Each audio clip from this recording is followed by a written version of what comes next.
Chers collègues, bonjour. Vous en êtes largement rendu compte depuis plus de 10 ans, la valeur du point d'indice pour l'ensemble de la fonction publique n'a pas bougé. Le RIFSEP, depuis 2017 au conseil départemental, n'a hélas pas forcément profité à tous, je pense notamment aux collègues de la filière technique, et du reste, la prime de fin d'année ne profite pas forcément non plus à tout le monde. Si on rajoute un petit peu à ça que l'enveloppe budgétaire de la prime de fin d'année cette année a nettement baissé, ça a amené une baisse potentielle pour l'ensemble des agents. Les grilles de la fonction publique, pour majeure partie d'entre elles, n'ont pas non plus été revalorisées depuis longtemps.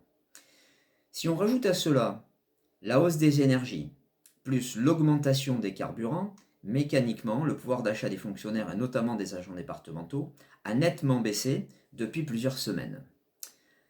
Après s'être réunis en bureau, la CFDT a donc émis l'idée d'écrire au président du département afin de lui faire un certain nombre de propositions que je vais vous citer aujourd'hui. La première, c'est l'augmentation du RIFSEP, comme ont pu le faire de grandes villes telles que Bordeaux ou de plus petites villes, même du département, qui ont déjà, depuis l'établissement du RIFSEP, revalorisé 2 fois leur régime indemnitaire. Au conseil départemental, ça n'a pas été le cas. Donc, augmentation du RIFSEP, partie mensuelle, mais peut-être aussi partie prime de fin d'année. À voir comment l'équilibre des deux peut revaloriser du mieux le pouvoir d'achat des agents. Envisager, comme ça a pu se faire, un chèque carburant, éventuellement. Établir une prime entre guillemets mobilité douce, une prime de transport. Une prime mobilité douce dans la suite totalement logique de la politique Green Deal du département. Participation par exemple à un vélo électrique, participation à une trottinette, à l'acquisition d'une trottinette électrique ou à une draisienne par exemple. Amener davantage de télétravail, c'est possible.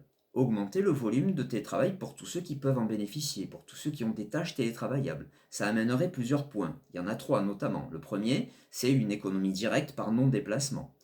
La seconde, c'est désaturer les 110 points noirs du département. Et la troisième, bien sûr, c'est développement durable, penser à la planète et donc moins polluer. Le décret du 26 août 2021 a étendu à la fonction publique, à la totalité de la fonction publique, mais notamment à la fonction publique territoriale, la possibilité, simplement en établissant une délibération, d'amener la même chose que ce qui se passe à l'État, c'est-à-dire une indemnisation de 2,5 € par journée télétravaillée, en compensation avec le coût des énergies, puisque quand on est à la maison et qu'on télétravaille de la maison, on supporte la totalité des énergies et la totalité des fluides.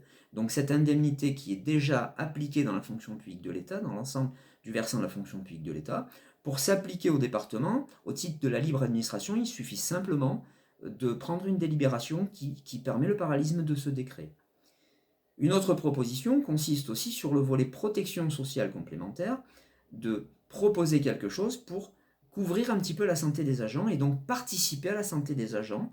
Le conseil départemental participe à hauteur de 25 € brut, donc 23 € net approximativement sur la prévoyance des agents, c'est-à-dire la garantie du salaire, mais rien n'est fait sur le volet santé. Peut-être trouver un équilibre des deux, car mieux on se couvre pour la santé, moins on est censé être malade et donc moins on sera absent. C'est du gagnant-gagnant. Donc un meilleur équilibre, ou une augmentation de la prévoyance, certes aussi, pour garantir le salaire, mais un meilleur équilibre des deux serait bienvenu, car nombre d'agents sollicitent la CFDT, car ils sont obligés de faire un choix entre soit j'assure mon salaire et je diminue mes garanties de santé. Donc un meilleur équilibre des deux, au titre de la participation, serait bienvenu.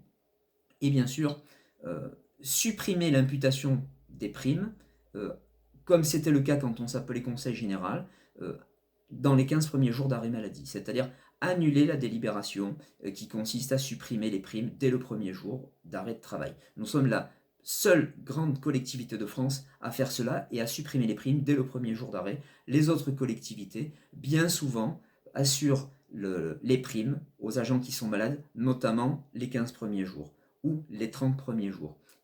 Malheureusement, on a la primeur au département d'avoir la suppression des primes aussi sur les autorisations d'absence, sur la totalité des autorisations d'absence. Voilà, une proposition d'un certain nombre de volets de mesures qui vont viser à peut-être réduire la baisse du pouvoir d'achat de nos collègues fonctionnaires. Je vous tiendrai informé de la suite de ces propositions auprès de l'Assemblée départementale par le biais du courrier que nous envoyons au président. Je vous souhaite une excellente journée. À bientôt. Au revoir.